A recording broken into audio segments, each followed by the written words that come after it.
Welcome back to the Sharpest College Football Podcast, the Week 2 in review, part 1 of our Week 2/Week 3 podcast. This is BuckMetrics, joined as always by Robert Martin up in beautiful Eastern Canada. I'm checking in from Newport Beach, where it is unreasonably, unseasonably, and unduly hot. Robert, you've got a hoodie on. I think I'm very envious of your weather at the moment.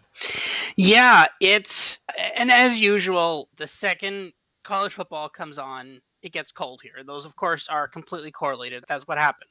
People start playing football, it gets cold in Canada. No, but it's really freaky how, like, you're sitting here in the last week of August and you're like, oh man, it's so hot. And then literally 2 weeks later, you're wearing a hoodie, right? It's crazy. But we had crazy weather today.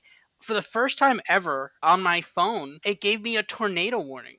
It was like emergency alert tornado warning. I'm like, wow, I've never had one before here, because normally we're surrounded by the Great Lakes, which definitely reduces the odds of that. But yeah, it was. Now obviously nothing happened. I didn't see a tornado, and I'm not sure if there even was, but it was like I've never had my phone be like warning tornado. I'm like, oh, okay. We no tornado, but we did see a cyclone on Saturday. I Ah. think we'll talk about that at some point. So, with Yes. that, are you ready to get into it on looking back at week 2 here? Yeah, this was a great week. I really liked this week. Yeah. All right, here we go. So here's the glossary. Just do a copy paste into your Sharpest College Football Podcast workbook. Refer to it throughout this and other episodes this season. Who won week 2? Boy, I'm going to get choked up here. I don't know if you saw this at the end of the. I saw this. Yeah. Oh man, I'm going to try to keep it together here. This was just an awesome moment. Excuse me. A little background. First of all, I didn't consider Northern Illinois to be a particularly great MAC team. I thought they'd be maybe average, above average. I have, aside from the bum list and just some of the horrible quarterbacking in that league, I have a real soft spot in my heart for particularly the MAC. You'll remember when we did our MAC preview, I called them the worker bees of the entire college football infrastructure because they play games like this, they get beaten up, and then they feed off money to like FCS programs that really need the money. Again, aside from horrible quarterback play, I will really not crap on these guys. Obviously, this is a huge win for Northern Illinois as a 28-point underdog. What was really cool is, I don't know if you know this, Tom Hammock actually played for Northern Illinois. So this was Oh, okay. this is especially because he lived the whole worker bee thing, and he knows it's not just a coach coming in. He's lived just how impossible this is, and he's a worker bee. So all respect to this guy. He made me cry. He almost made the sideline reporter cry, which was awesome. All props to Tom Hammock and his 2-0 Northern Illinois Huskies. I'll be back to crap on their heads in a little bit later, but for the moment, this was just an awesome. It was a great game, unless you're a Notre Dame fan, but this is why we love college football. Yeah, and I saw this. I'm not sure if I didn't see it live. I think I saw the clip after that they replayed it on the highlights. And man, no, just like saying, "Oh, I told all my kids we could do this," and I'm just like, "Wow, you were massive underdogs here." To say, "Hey, you can beat Notre Dame," and have them buy in and believe, it's just.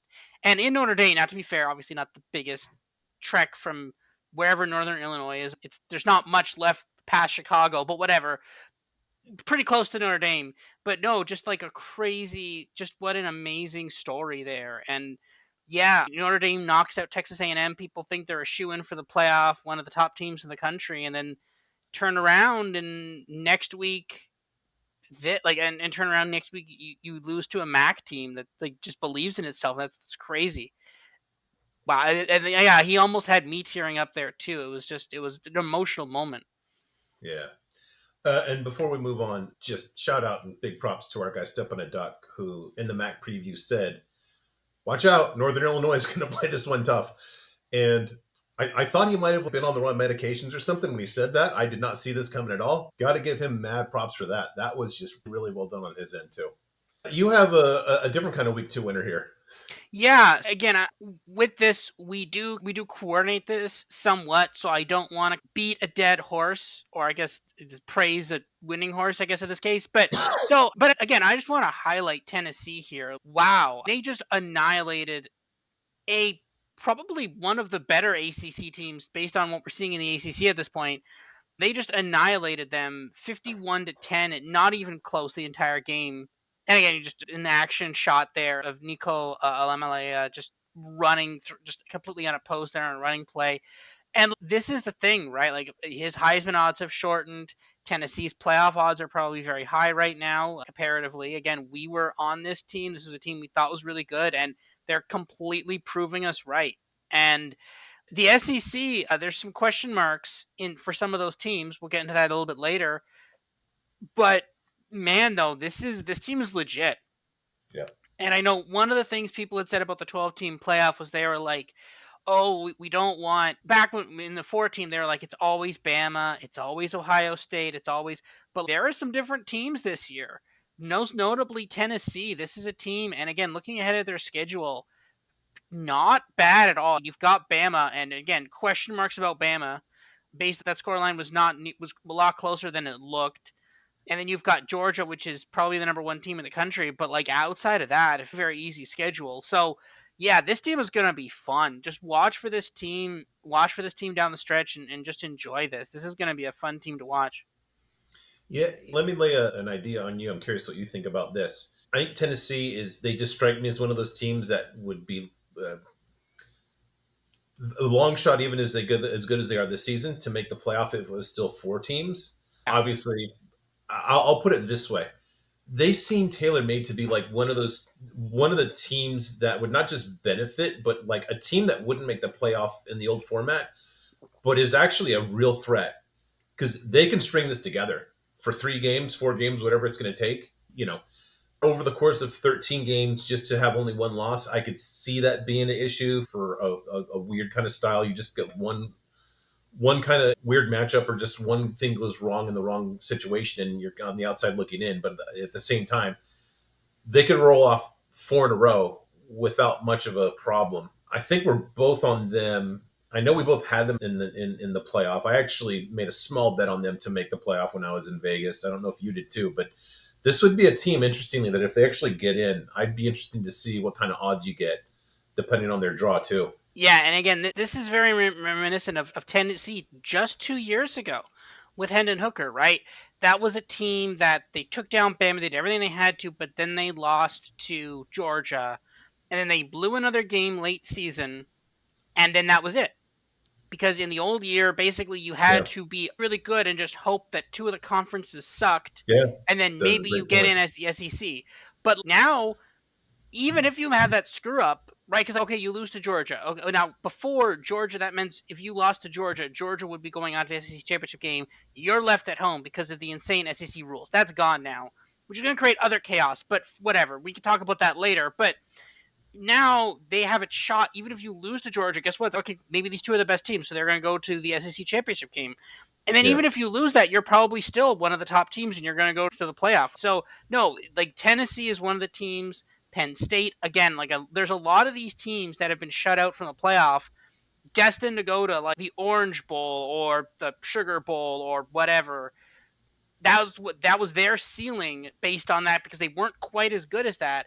But now we're in a situation where they can get through to it, and now all of a sudden, if they couldn't get past Georgia, what happens if Ohio State maybe randomly? I'm not saying specifically, but what if Ohio State is a better matchup over Georgia? They take them out, then all you have to do is beat a team that you might be better against as well. So this is where the entire math of this has changed to the benefit of Tennessee, Penn State, et cetera, et cetera. And college football. 2 other things. Great point about that 2 years ago. Yeah, 2 years ago, they probably would have, I'm curious, they probably would have hosted a first round game just with those 2 losses and Yeah, been fresh, not having played in the SEC title game as well. So they probably would have been in very good shape. I don't Um, remember somewhere in there. Hendon Hooker had an ACL injury. I don't remember exactly where it was though, but that's true. All but right. it's Yeah. somewhere. And if Yeah, Hooker was healthy. Yeah. yeah, yeah, of course. Hmm. Speaking of which, the other thing, I think the market was just thrown off scent by. We said this is going to happen last year. Joe Milton is a fine quarterback, and he was fine in a system that does a lot better when you have exceptional quarterbacks. And Tennessee was fine, and the market was slow to react. And opportunities, if you were like Robert and you liked Tennessee last week, I didn't pull that trigger, but we both liked him coming into this season. So you can still outsmart the market. The market can be pretty dumb in some spots. Speaking of which, the market being dumb, Is NBC Sports, or is just NBC is one of those stations you can get up there without connecting through like Mongolia, right? Yes, we can get Okay. NBC. We get regular. Well, we get the local NBC that's like closest to the border. So we get like NBC Buffalo. And it's funny, right? Because NBC Buffalo is designed to be a local station for Buffalo, but it's like the local station for Buffalo and 5 million people in the GTA. But that's and it's, oh, you get like Fox News Detroit. It's also servicing 6 million people in Southern Ontario too. But yeah, we get those specific ones. So if it's on that local one, we get it. But we don't, I think we actually can't buy Peacock legally, which is crazy. But I don't think we can. If it's, yeah. But we this game was on TV. Yeah. Okay. I don't know if I've done my Jason Garrett gag here. Have I just told you how he's obviously just the worst? He wasn't the greatest coach. Yeah, I believe me. I think he's a much better coach than a color commentator. So my buddy Randy, shout out to him. He texts me, "Hey, Northern Illinois just takes down Notre Dame." And my first thought is, hey, you know what? Jason Garrett is really bad at his job. And I think the executives at NBC Sports took that personally. And they said, you think that's bad? Hey, try this on for size. Colt McCoy, did you catch any of this game? Did you? I this was coming on at about supper time Eastern. I was watching this on TV, but without the sound on. But I was, Oh, yeah, it you were wasn't so great. lucky. Yeah. So I was prepping dinner. I was prepping vegetables, not actually cooking dinner, but just making a salad, making some homemade ranch. And I hear this, just wasn't really watching. And it was just distractingly bad. And I was like, I don't know who this is, but this guy is horrible. So after a while, I just had to give up, put the knife down, and go and just see who. I looked at awful announcing, who is doing this game? This guy is terrible. And it was Colt McCoy. And then I was just thinking, all right, I can't be alone. This is really bad. And just I Googled it, and these are just some of the greatest hits. I've never seen Twitter of college football so unanimously just saying, this is bad. My favorites here, what? Colt McCoy could put a meth head tweaker to sleep. That's a good one. Faux Yeah, Pelini, don't know if you're familiar with him, saying, did these announcers win a contest? It was comparing I, Colt McCoy to somebody presenting a workplace safety video. yeah. And this is how I agreed with this one too. He makes me want to stick my head in a running lawnmower. That's I love Colt McCoy, but man, it sounds like he's being held hostage while calling this game. It's this is the thing. It's, I think, because there's been a big push in the NFL for, hey, you obviously can't play offensive line until you're 65. What are you going to do after? And they're like, oh, they could be color commentators on TV, but also only the quarterbacks because there's not that many positions. You can't like Mhm. start filling out like a couple hundred broadcasting positions. So the problem is that it seems like definitely quarterbacks and some mostly skilled offensive players get these positions for a few years, get paid tens of millions of dollars, and then go away. But I feel like we've gotten to a point where, and I think this kind of started with Tony Romo, where it was, oh, he's good. And I actually do Tony Romo. I like Tony Romo more than most. Mhm. But I think people were like, oh, if Tony Romo can do it, then everybody else can do it too. All these other quarterbacks, they're just sitting there. They're sitting on the sidelines. They can go call a game. It's fine. And I think that's the problem, right? And this is why I didn't catch Tom Brady announcing on Fox. Haven't heard any reviews from that. But I feel like we've just gotten to a point where we just assume that someone can call a game because they have knowledge of the game, and that's not necessarily true. Again, I would not be a particularly great football commentator, but because I'm a good analyst, but I'm not necessarily a good commentator. But I think that just because you've played football, specifically quarterback, is what it seems like, doesn't mean you're necessarily a good commentator. And we've seen a lot. RG3, really good, really great personality, and he's actually good. But I think with some of these guys, you're like, oh, this guy should do it, and then it's just like, no, it's not necessarily true. I think because the old adage is if you can't do, teach. And I think people were like, if you can't, basically people are like, oh, if you can't do anymore and you were good at it, then teach. It's maybe not. Maybe only certain people should be doing the teaching part, not the coaching, not the doing part. Yeah, I don't think it's necessarily that clear cut that all old quarterbacks should just. Yeah. One thing too, a couple things. Number one, I was like deathly afraid. If this guy's going to be doing, I'm imagining Penn State at USC on October 12th is going to be on NBC, the afternoon game. And I was just thinking, if this guy's anywhere near that broadcast, I don't know what I'm going to do. I will be beside myself. But apparently he was only on TV because Todd Blackledge and his broadcast partner were in Brazil for that Friday night Uh, dumb and that was thing. on Peacock too. Yeah. Yeah. And the other thing is NBC made these two horrible hires just on the heels of Drew Brees, who was really bad too, doing Notre Dame football. He had nothing to say. He was just unbelievably bad. So good job, NBC. Literally, you're paying just boatloads of money to do Big Ten games, and you cannot do anything right when it comes to your color commentators.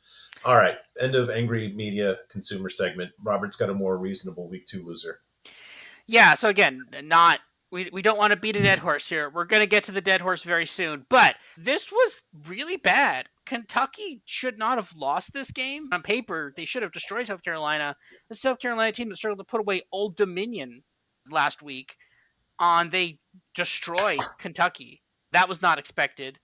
I'm not even sure who South Carolina's quarterback is right now. I actually don't know, but because again they lost their quarterback last year, so I'm not even 100% sure who their quarterback is, and they destroyed this team that people think was supposed to be good. And look at this schedule: like Georgia, Ole Miss, Florida, whatever's left of Auburn at that point, Tennessee, Texas, and Louisville. Like you have 5 ranked teams there. That's crazy, Yeah. and you have to pull off another you have to scrape out another 5 wins there. That's going to be very difficult. Florida is not particularly easy. Okay, Ohio, that's a relatively good MAC team.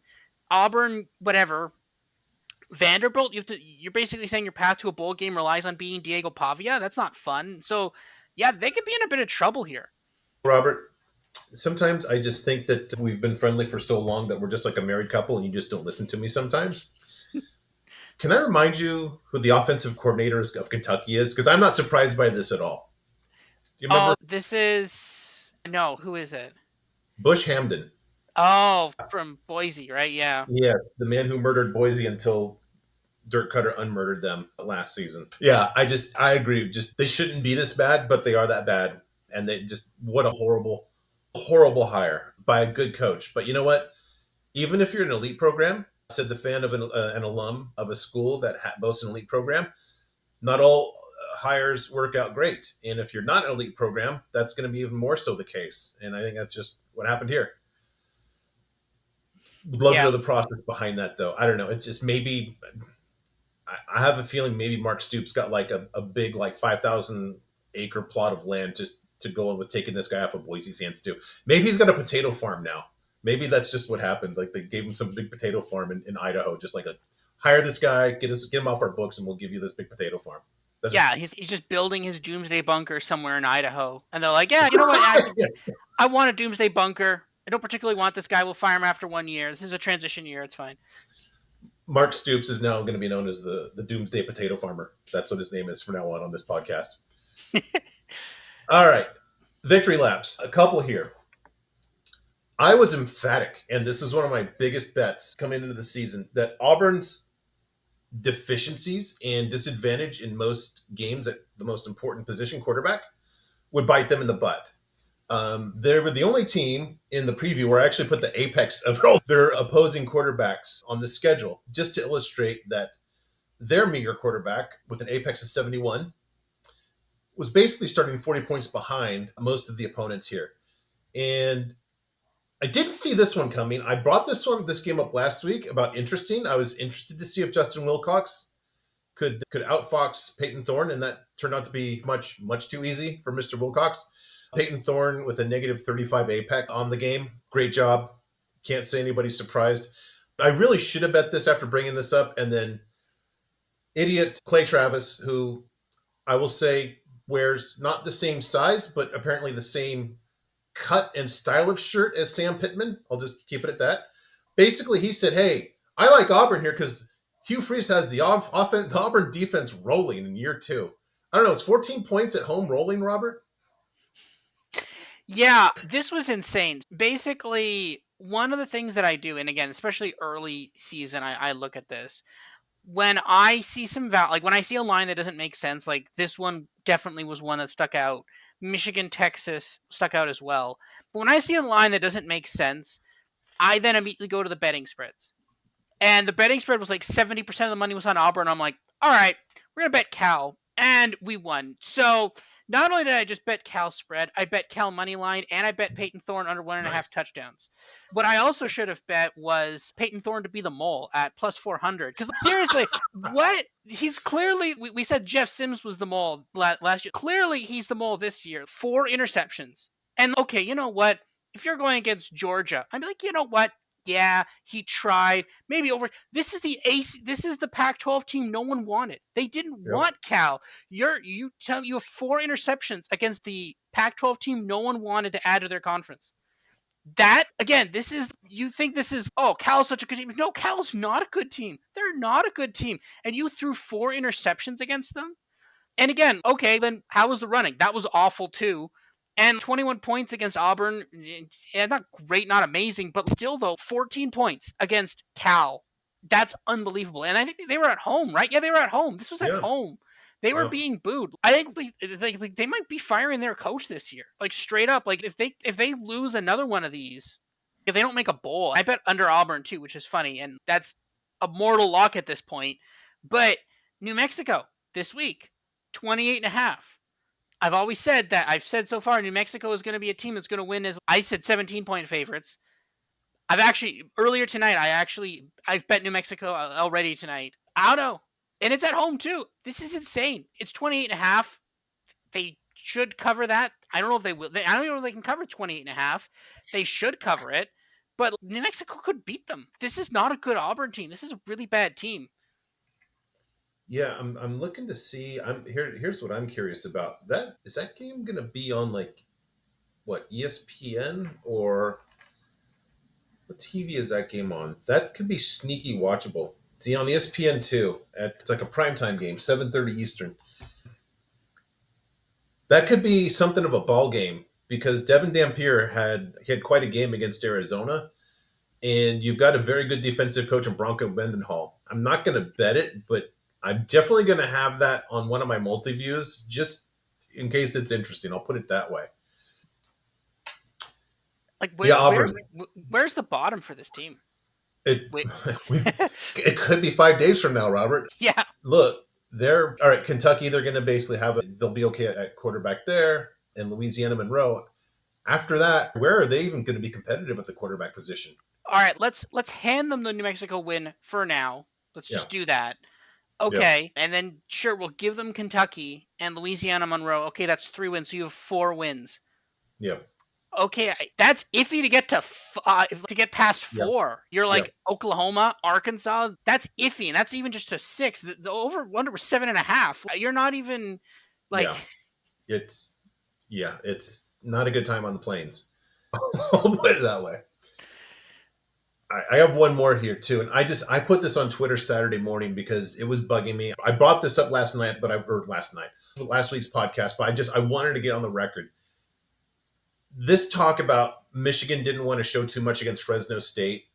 It What, you want to just pretend that your you quarterback is not suck. functional? Is that, I don't know. If you don't want to show too much, just run the ball against a Mountain West team. You don't just want to just show absolute dysfunction. So I'm I think we both said that we didn't anticipate that game being close. I know that was the only game I actually doubled up on to point 0.1 units instead of 0.05. So yeah, Michigan. I don't know. We'll get to the other guys about Michigan in a second when we get to things that bother you.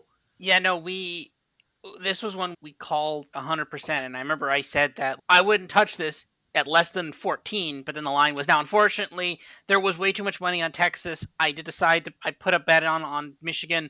That was horrible. I feel bad for that, but I've made it back obviously. But I think I just like when I see those spreads, like when I see 70%, Vegas is not in the business of losing money. Like I thought they knew something, and it turns out they actually knew nothing. They were going the wrong direction on that one. And I will say that we're going to talk about Michigan a bit more later, but it was so funny because the thing we said in the preseason, we said they lost a lot of pieces. We don't know how this off like they lost a lot of pieces on not just offense, on defense. The entire coaching staff is new. All of this stuff. And no one was like, Michigan's good. And like at the time when they opened and I bet them not to make the college football playoff, they were like minus 110 to make basically even both ways. Yeah, And I'm that's like, just no, I nuts. just hammered the no. And now basically midway through the game on Twitter, people are like, Michigan in the offseason lost quarterback. No, I'm sorry. You don't get to say this now. We said that before. This was very clear that this was not going to be the same. If you thought Michigan was going to return to national title contention immediately after losing basically their entire offense, large pieces of their Yeah. defense, their head coach, and a lot of the coaching staff, you're insane. Like, that was never going to happen. So it's crazy. I don't understand why. Oh, all of a sudden now people realize, oh, Michigan actually did lose a lot. No, that was very clear. Like, what was it? Was it not Yeah. clear when their quarterback from last year was potentially starting for the Minnesota Vikings? Like, when was it clear that they had lost a lot on offense? Yeah. After they get just crushed in a national game. And Only that's then. when the pollsters say, oh, I guess Michigan's not top 10. Yeah. Welcome. Good thing you're a pollster. All right. Yeah. What am I looking at here? This So looks this lovely. is, yeah. I tried to put you can see it. The ball's going to the deep back there. It's clear. He just threw it to the out route there and underthrew it. Oh, he underthrew it by a lot. You actually don't even see it here. But the wide receiver there actually had to step back, and the cornerback stepped back even more. Interception, just an easy pick in right into the end zone. And also, so when I was watching this game, they were making random like comparisons between Dylan Raiola and Patrick Mahomes. And it's cool because this is one of them. This is the one I saw in the highlights. They also did other ones showing the same throwing mechanic. I'll get to that in 1 second, but it was like almost a double victory lap for both of us here, right? We 100% said Colorado's not good, and we were like, Nebraska should be a top 25 team.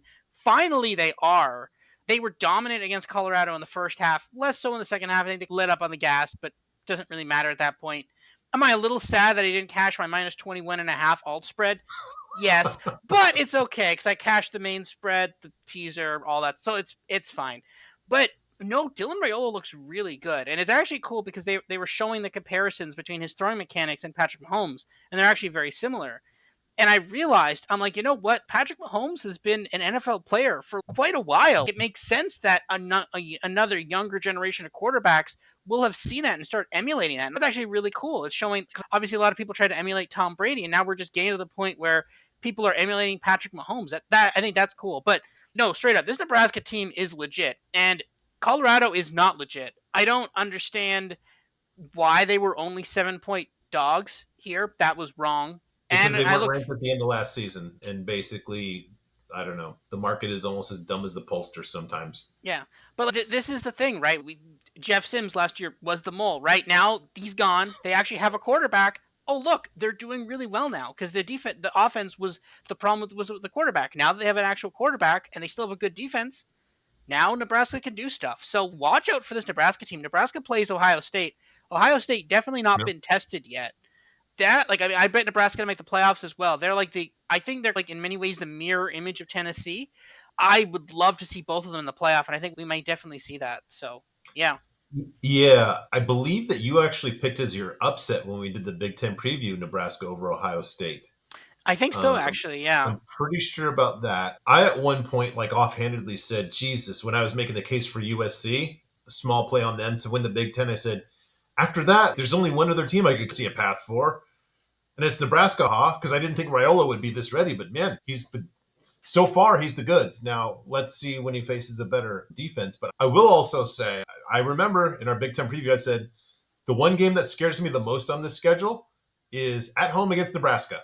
I don't want to catch them at the end of the year. That could get really sticky, and I even more so now. I'm glad we get them at home though, because this was, and those are good fans, really good fans. We talked about they congratulated Ricky Williams. I think that was in our first pod of the preseason when he broke that record.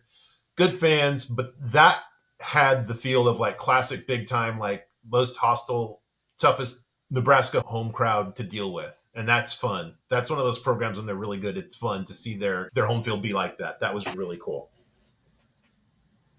yeah, it's good to see a good Nebraska again. I missed that because I was born like I was 1 or 2 when Nebraska was like national champions, so I just missed that era. But it's cool to see at least another good team to rise up in the Big Ten. And I'm like, this is a program that was in just purgatory there with Scott Yeah. Frost, and they've come out of that now with Matt Rule. And man, you love to see it. A program making a smart coaching decision and benefiting from it. You'd like to see that. So Yep. All right. Week 2. Overperformers than underperformers. We're replacing our what we missed because this is more interesting and exciting and self-deprecating, which is always a good part of the podcast. I whiffed on this. This is probably my worst play last week. Was taking UAB. Monroe. We said that they were probably in the worst spot of any FBS program. I think that they've crawled out of that hole really quick. I gotta really say that I blew this game specifically, and I should know this because this is the kind of thing I live for. Bryant Vincent did a great job at New Mexico. Before that, he was the offensive coordinator and the interim head coach at UAB, and he got passed over for Trent Dilfer. So if there was ever any time that he would like want to just absolutely unleash everything he had and empty the entire kitchen cabinet on an opponent, it would be this game just to show him, yep, great, you got Trent Dilfer, should have had me. This wasn't even close or even close to being close. So good for Bryant Vincent, 2-0 already. I think the season total for wins was 2.5 for them. So I don't know. I'd make him a favor against Southern Miss right now, regardless of the location. Yeah, Southern Miss not looking too great there. Oh yeah, didn't they lose to Kentucky? I think that was it. Yeah, and then Yeah, they they got did they blown up by a struggled for a Kentucky. while with an FCS team. I mean, Yeah, they got not blown even up by not a winning Kentucky them. team that then also got blown out by South Carolina. So that's compounded layers of bad now at this point. Yeah. All right, you're overperformer. Again, we called this too. We like Texas State. I don't think we like Texas State to win by 39 though, but we like them to win. Like they were 2.5 point favorites. I think the money line was minus 150, something like that. That's insane. Like they just absolutely blew them out. Now to be fair, we saw this coming because UTSA had been blown out. But oh no, that was some. I'm thinking someone else. UTSA beat who they beat? Oh, they Kennesaw. beat How can Kennesaw you State. forget? Yes. No, they beat Kennesaw State only barely. And we were like, we think Kennesaw State is bad. And if you're playing competitively against Kennesaw State, that means you're also bad. And again, Texas State, we talked about that too. Texas State, they messed around there with Lamar, the FCS team. But as you pointed out, they benched a lot of their players midway through the game, maybe a little bit too early. But whatever. You want to get some people some experience, but they absolutely destroyed UTSA. Frank Harrisless and UTSA doesn't seem to be particularly good. So, yeah, Texas State, like they play in just a couple days. They play on Thursday. I'm They excited for do. that game. I've already bet Texas State there again, and I'm already starting to get closing. I literally bet it, and 2 hours later I got closing line value. That's always a good sign. Yeah, Yeah, it's funny. You might remember, like for a while, I was like, I don't know if I about this one, and I was waffling when we were doing the previews. Then I talked myself into it. I said, Jesus. I had to remind myself, well, why did I like? I was looking too much in that Lamar game, and I had to remind myself, Texas State is going to be really good, and UTSA's got huge question marks. So of course, yeah, that'll be a spicy one. I don't want to ruin part two, but that'll be a surprisingly spicy game this Thursday. All right, my week two underperformer. what happened here? Congratulations, Oklahoma. You won by basically 4 points at home over a team that UNLV had just eviscerated a week earlier at Houston, who's not really good, who's in game two now of a rebuild after Dana Holgerson completely ruined that program. This I don't, I don't even know what to say about Oklahoma. They're that team that I don't know. They have too many of these games, so they're just too close. They're a good team. The 16 points though against Houston at home, I don't get it. Maybe that Jackson Arnold. No, I'm at a loss here, and I believe in the defense. Maybe that's it. Maybe they're still adjusting to life after Jeff Levy, and that's the one thing I will say. When I think I said this SEC preview, I am not sold as on Seth Luttrell as their offensive coordinator. When he was a head coach at North Texas, he had basically one good stretch when Graham Harrell was the offensive coordinator there, and otherwise they pretty much were just whatever on offense. Didn't understand the hire. Definitely didn't see it as anywhere close to replacing Levy, and I think maybe that's what we're seeing now with a game like this. Yeah, I this was unexpectedly close, right? This was would have been 14-6 at the half. Then they come back and then you get a safety to put it out of reach. That's not great. And again, your defense was okay. That should have been a loss for Jeff Levy. But like Jackson Arnold, like you were supposed like they dominated Tulsa, absolutely destroyed Tulsa last week. And I was like, okay, maybe like I saw that score, and then we saw the I saw the Auburn score too. I'm like, okay, you know what? Maybe again, it is an FCS team. and Tulsa not that much above an FCS team. But I was like, you know Temple, what? to be clear, Oh, it was Temple, Big Temple. Brothers Sorry, not King. Tulsa. Yeah, Sorry, my bad. We have to make sure we specify exactly which Sun Belt team. But no, it's I like looking at it. It was okay. You know what? Maybe this kid's legit. Maybe he's a really good player. Maybe this is going to go back to like the early Dylan Gabriel offensive scheme, and when they're blowing out people, or even back to Caleb Williams, Oklahoma. But nope, just immediately reverts back to really like just a really poor offense. And again, this we had said yeah, before, you actually had said it too, that Oklahoma had a really tough schedule comparatively to Texas. yeah, Texas actually had a relatively easy schedule. This is, I think, like Oklahoma, I think this year is going to remind us a lot of old Texas. I just want to pains it to say as pre-Sark, because it's like those are going to be those years where they're going to be like 8-4. There's going to be a bunch of bad losses, a bunch of like really close wins that shouldn't have been that close. That's what it's going to remind us of. And in Texas, for now at least, because we don't know how good Michigan is, for now, they appear to be at least on a path to being one of the top teams in the SEC. They seem to be pretty stacked and talented, so they seem to be on. They seem to be getting up there for now. Again, I'm reserving judgment because we don't know how good Michigan is actually, and they literally did nothing on offense, so it's really hard to see exactly how good they are. But for now, Texas seems to be doing a lot better than Oklahoma, at least in this transition. yeah. One other thing to point out here is that they got actually outgained pretty handily. Oh This is yeah, bad at home to a. I guess I'd call them a power or a group of five plus team at this point. Um, when you said also, hey, maybe with Jackson Arnold be a throwback to early Dylan Gabriel or Caleb Williams. Yeah, the problem is this looks like a throwback all the way back to Trevor Knight, Oklahoma. yeah, That really bad offensive season when they were just struggling. This, yeah, no bueno here. You've got a couple here of yeah. underperformers. Florida Atlantic was like for most of the week a 3-point favorite. It went close to a pick, but man, 24-7.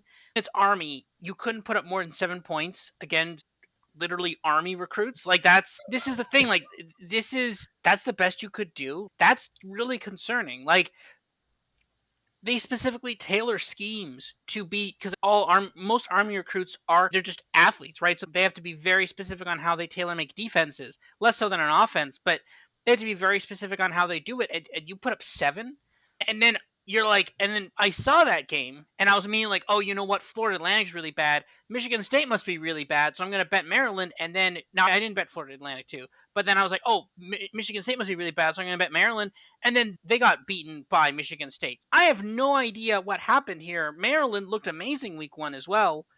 They should have. I'm like, okay, you know what? Maybe their quarterback's actually pretty good. And then he looked exactly like we think a quarterback. Like we thought he's now looking exactly like we think Maryland is going to be, like a bottom tier struggling Big Ten team, and that's exactly what that looks like. And I think Maryland, we thought that's where this was going to go. I thought, oh, maybe they have a quarterback, maybe they could do something, but nope, they seem to be going right to where we thought they were going to. But yeah, good to Michigan State to pull out a win. Again, Aiden Charles not looking amazing yet, but looking better than first week 1 though.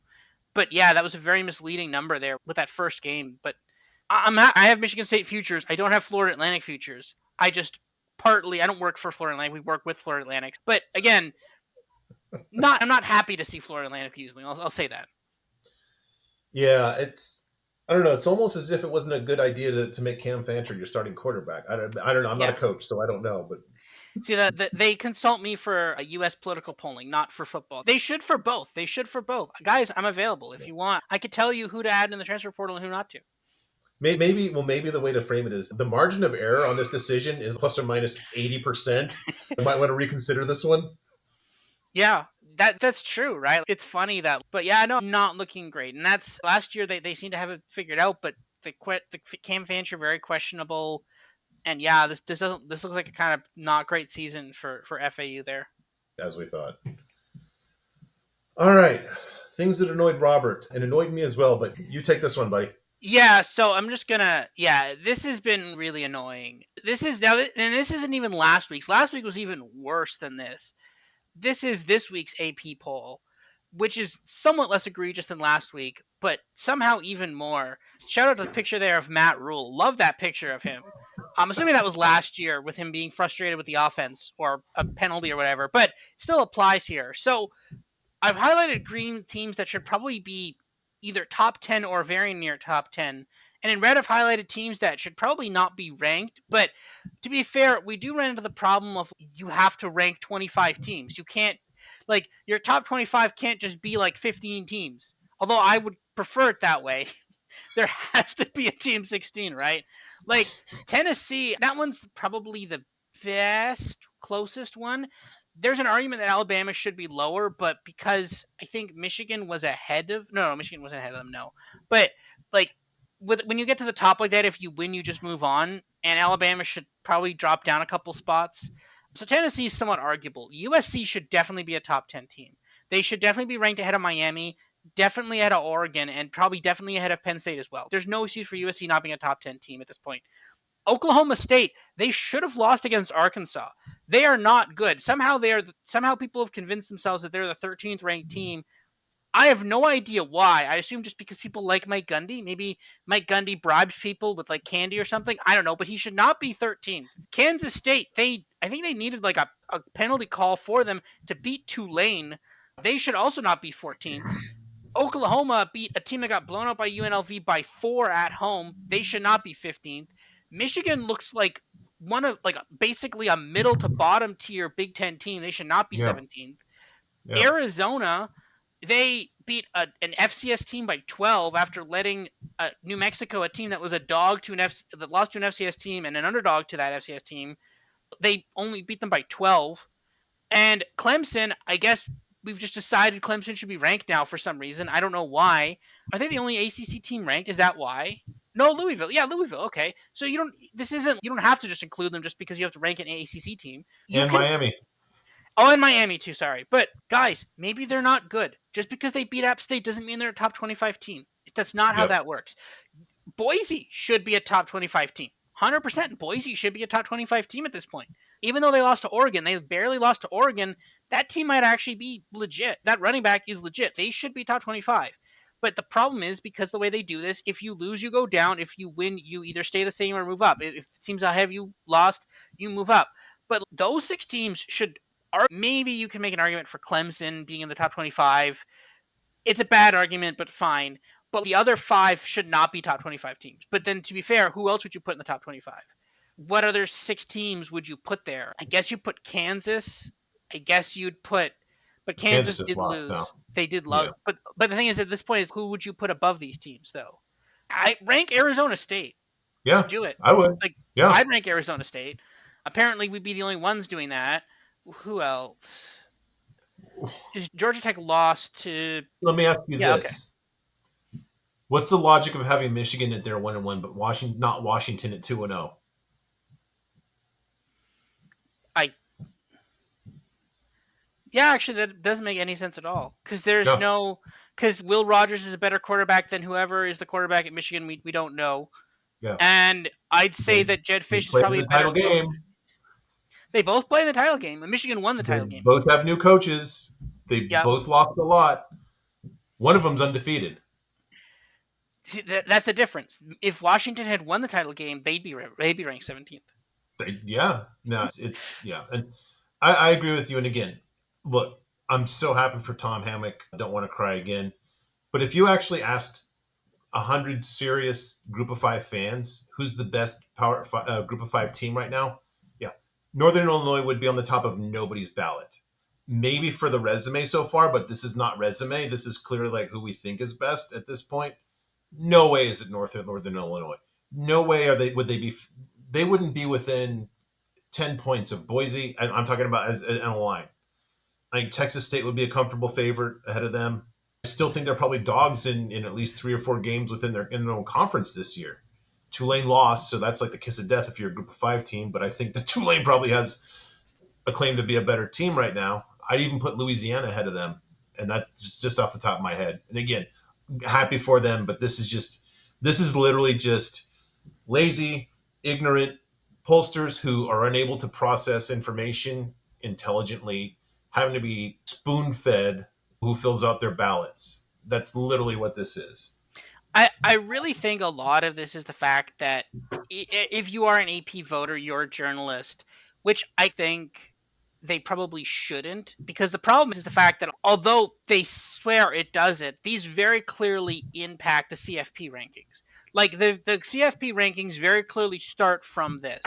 Like obviously they move some teams around for various reasons. Like they decide to move up certain teams to then justify other teams being higher because they want to make another team higher. But they very clearly start from this ranking, and then it's basically derived from that mostly. And that's a very important part of this, right? If this is the thing that's going to be influencing it, you shouldn't just have random sports journalists who don't understand. Yeah. Again, if why is Oklahoma State ranked? They should not. Okay, you maybe want to rank them fine, 25th. They should not be a top 15 team, almost a top 10 team. No. There's no justification for that at all. What? Because they have a running back who people think could maybe potentially be a high. No, that's not a reason to rank someone like 13th. But this is the problem: is the fact that they have these narratives and they're like, no, Michigan won the national championship. They're probably they lost, but maybe they had a bad game. No, they were at home. You can't keep justifying this and justifying these rankings. They're not based on anything. And this is why we're not ready to release yet for this year because obviously we don't have enough data. But in another week or two, I'm probably gonna have my top 25, and it's gonna look a lot better than this, hopefully. Yeah. It better, or else I'm ending the podcast. I'll find a new Yes. partner. All right. Narduzzi Award. Hey, guess what? After consulting my wife and my mother-in-law, shout out to Akiko, I got the story behind this sign. This isn't bad grammar. It's just a misspelling. The Ah. translation is do not dump here. This is not a dumping Oh. area. Oh. Okay. And I like that's even better. That makes this even better. I first time I'm breaking new ground here. I'm giving the Narduzzi Award to an entire game. I have to go to my phone here for all the notes. This game was so dumb. Okay, Arkansas lost. They won yardage basically 650 to 380 yards. They had a 2 touchdown lead that they squandered because they had 2 fumbles, including a muff punt deep in their own territory. They missed 2 field goals. Towards the end, as Oklahoma State is driving for the winning field goal, did you see much of this game? I saw the tail end of it, but it was like that was the insane part. 'Cause I had Arkansas plus 8.5, and I was seeing the score. I'm like, this is Yeah, going really well, and then it wasn't. But until then it was okay. yeah. Yeah. So here's where just I wanted to give it to Arkansas or Sam Pittman, but just the whole game went dumb because Alan Bowman makes a huge play and they're going to kick what seems like the winning field goal. And after he makes this big play, he runs to the Arkansas sideline and he does the finger guns and he gets a I saw. yard penalty Yeah, for being an idiot. And so then they squander around. They get to 4th and 4 when they need a field goal to basically win the game or at least take the lead. And they line up like they're going to snap the ball in formation. And obviously they're trying to draw anyone off sides. And it's come on, this is too obvious. This is just dumb. What are they thinking? And then somebody in Arkansas actually bites and he jumps off sides. And then the refs completely blow it. And then the refs actually call a false start that just clearly did not happen. So the refs just made this as a dumb game too. Then after that, there's a clock issue, and the refs are explaining they're going to start the clock, which should be in favor of Oklahoma State at this time. And Mike Gundy is arguing. I don't know if he wondered the clock stopped. And nothing made sense here. Shut up! You're going to win the game here. So Oklahoma State makes a field goal. Then Arkansas gets the ball back. They make a couple of big plays, but not without some serious late just game management butchery. I think at one point it was clear they didn't understand the clock was running and they're just milling around the line of scrimmage. And Sean McDonough did this game and he's perfect for this because he gets angry and he calls people out and it was just poetry. So they didn't realize the clock is running. They throw a pass that was luckily incomplete because had it been caught, the clock would have run out on them. They somehow kick a field goal after missing 2 earlier to tie the game, which was completely improbable. In the first overtime, both teams miss a field goal, classically. In the second overtime, Arkansas basically fails to convert. Oklahoma State gets the ball. They basically are stopped for a 3rd and long, but the defender in Arkansas is called for literally body slamming the Oklahoma State ball carrier way after the play, and then Oklahoma State scores right afterwards. It was unbelievable. It was just dumb all around. It was just a dumb game. It was fun to watch. And I say this as somebody who actually lost a money line bet that was actually the right side on yeah, Arkansas. But me what too. a just a dumb, horrible game. It was like a week 0 game. Yeah, and again, this is the number 13th ranked team in the country too. Yeah. No, All right. this is why you love college football, right? Because you always have insane stuff like this, where apparently no one understands time Yeah. management and play calling or anything. It's crazy. This is why Nobody this is why besides Sean this. McDonough, Yeah. who is awesome. Yes. All right. Yeah. Here's the Yeah. cyclones that you saw. Yes. So we're giving this to Iowa's offense. Iowa's offense is definitely not back. Here's a first and goal from the Iowa State 1 field goal. First and goal from Iowa State 3, also a field goal. Cade McNamara making his case for being the mole, but still not getting it from Peyton Thorne. But 13 for 29 for 99 yards? Are you running the ball? What are you doing? Like, how do you attempt 29 passes for 99 yards? How is that even possible? Are you throwing it to someone at the line of scrimmage and then they get tackled at the line of scrimmage? I have a lot of questions here. And like Cade McNamara at Michigan, they're like, oh, he's too aggressive. Did they break him? What happened? What did they do to him? This poor kid. They've destroyed him. Like, how do you get this stat line as a quarterback? Just period. How does this happen? I don't understand. Yeah. That somebody out Iowa. I can't believe Iowa gave up 20 second half points. That's unreal. Yeah, but that's Rocco the Beck that might be really good if you're scoring 20 points in a half against Iowa at yeah, Iowa. he put up 276 passing yards, which normally is anything to write home about, but against Iowa it is. It's like a blowout, right? Iowa Yeah. State is legit. They are a very legit team here. Yeah, they're again. Iowa probably should have won this game if they didn't kick two field goals. But like, if you have fourth and goal from actually no, somehow they went backwards on the first drive. They went from the 1 to the 5, and they went from the 3 to just the 3. Passing complete, run for no gain, passing complete. So at least they didn't lose yardage on that goal to go. But yeah, just extremely questionable play calling on, and I don't like, this is supposed to be a fixed offense. And 20 points, that's actually pretty high for Iowa. Like, maybe there's a little bit of defensive aggression there. We don't know. But Yeah. yeah, this doesn't look great for Iowa. No. No.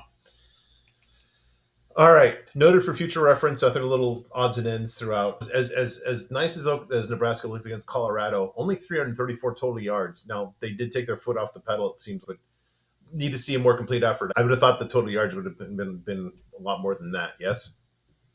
Yeah, I would have thought it would have been more than that too. But again, when you're looking at the score, one of those was literally a six, what was it, 10, something like that, a 10-yard ish interception. That was 7 of the points right there. That was a quarter of the Yeah. points. So I think they just stopped caring after they got up 20-0, which is a little concerning. But again, they have some more challenging games coming up. And I think they just try to run it out, just draw the clock out.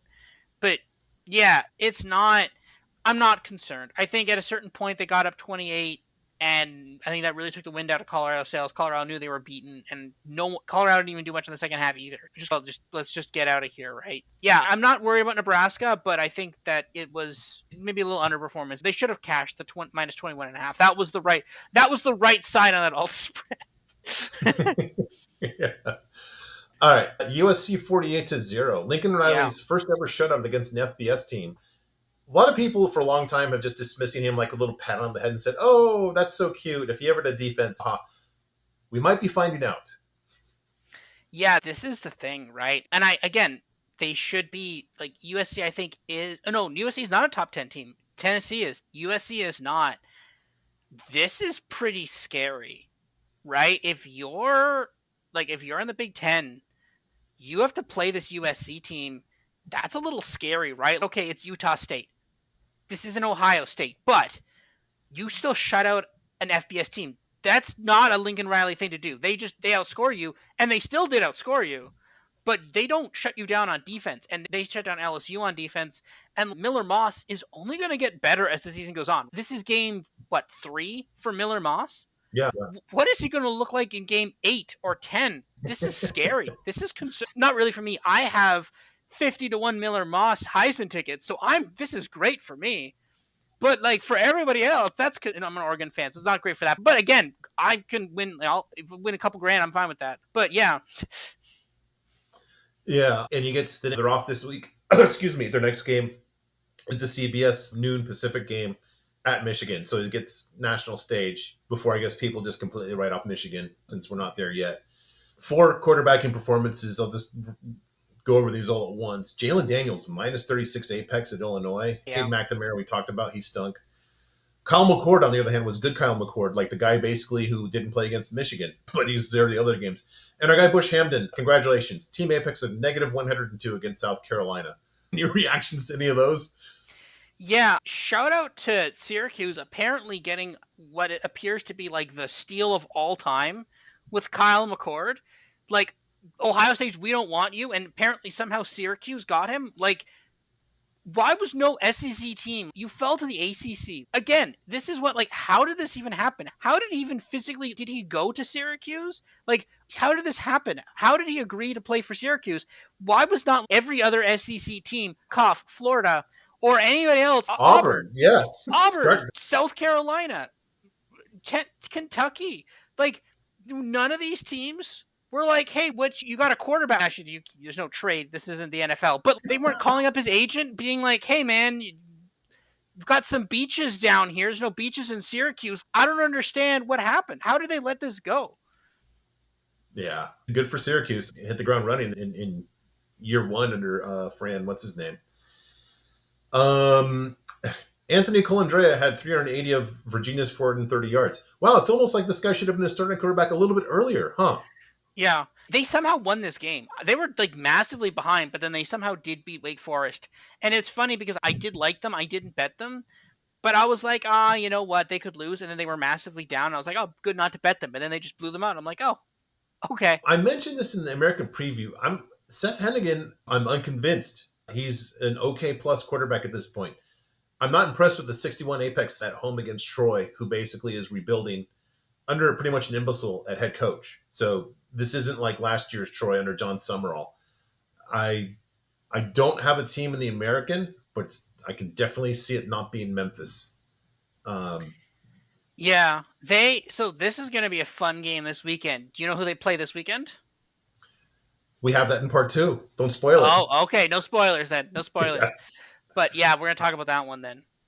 Also in part two will be Indiana. Signetti is not messing around. He's just No. I'll score 77 here. I don't know if they I should have checked this. I don't know if they punted or like they just had 11 possessions and had 11 touchdowns. But man, he definitely is like he said. Yeah, there is no rebuilding here. We're going to win right away, and he's doing everything he can just to make that happen. Yeah, so this is the thing, right? This is where, when you're looking at this now, this is a fundamental reshaping of the bottom, at least the bottom to middle of the Big Ten, right? Because Maryland has been a team that's been up there, mostly due to Tagovailoa. He's gone now. Michigan State has already beaten them. Indiana could definitely replace them up there in the top middle. Sorry, middle. Clarify middle. Nebraska coming up as well. Nebraska's going to be looking to be a good team this year as well. Washington could replace some of these teams as well. It's refreshing to see first year coaches, not first year at this place, first year coaches in Indiana and hitting the ground running and just doing really well here, right? The mark of a good coach is obviously beating an FCS team. That doesn't matter, but the spread was like 40 or 38 or something like that. Just an absolute beating. And again, it's like the 77-3. It's just like, we are going to destroy them and we're not going to let up. And that's the mark of a good coach. That's a coach who has their guys focused and ready, because they're playing UCLA next week. And it's, nope, we got to beat this team first. We got to destroy this team, and then we're going to move on to the next week. And that's the mark of a good coach. And you're seeing it in Indiana. Less so in Michigan State, but again, they've had a much tougher schedule up to this point. But again, it's nice to see those two teams. Those are teams we were higher on. They seem to be doing it. Yeah. Yeah. So I just checked. Indiana, 11 touchdowns, no turnovers, one turnover on downs. That's it. No punts. They're That's like, just whatever. yeah. Let's just get out of my way. All right. We talked about Texas State and UTSA. I don't know what happened to SMU. I don't know if it's like running two quarterbacks has just completely ruined the chemistry of the team, but they don't look right, man. Yeah, there's something wrong. And again, it's they don't seem to settle down to one. They seem to be, okay, we're gonna play Preston Stone for a bit. Okay, he seems to not be doing good. We're gonna pull him for Chris Jennings. Oh, okay, he's not doing great. All right, Preston Stone, you go back in. No, no, that was a bad idea. Like, they're not letting someone be the starter, and it cost them against BYU. This was a winnable game, and not only just a winnable game, they could have covered the spread potentially at certain points. Only they might have been able to do that. but it's just they're not able to consistently find that gear in offense. And I have SMU tickets. I think that's dead now. That is now dead at this point. I think BYU is not a particularly great team, but it's like, what are you doing? This could have been a really good year for this team, and that seems to be gone. Yeah. And we'll wrap up with a good and a bad of the G5. I've never seen this before. UNLV rushed for over 500 yards against Utah Tech. And on the other end of the spectrum, Kennesaw State showing amazing competency on their opening drive with 74 yards and just 130 for the rest of the game at under 4 per play. So thanks for being you, Kennesaw State. Yeah. Conference USA. 3-week Conference USA weekly play through the midweek. Just 3 weeks away. This is going to be great. Can't wait for this. Yeah. This is going to be great. Yep. And with that, thank you, college football. Another great Yeah. week, too. That was awesome. Robert, I will see you previewing week 3 in the next episode. Yeah. See ya.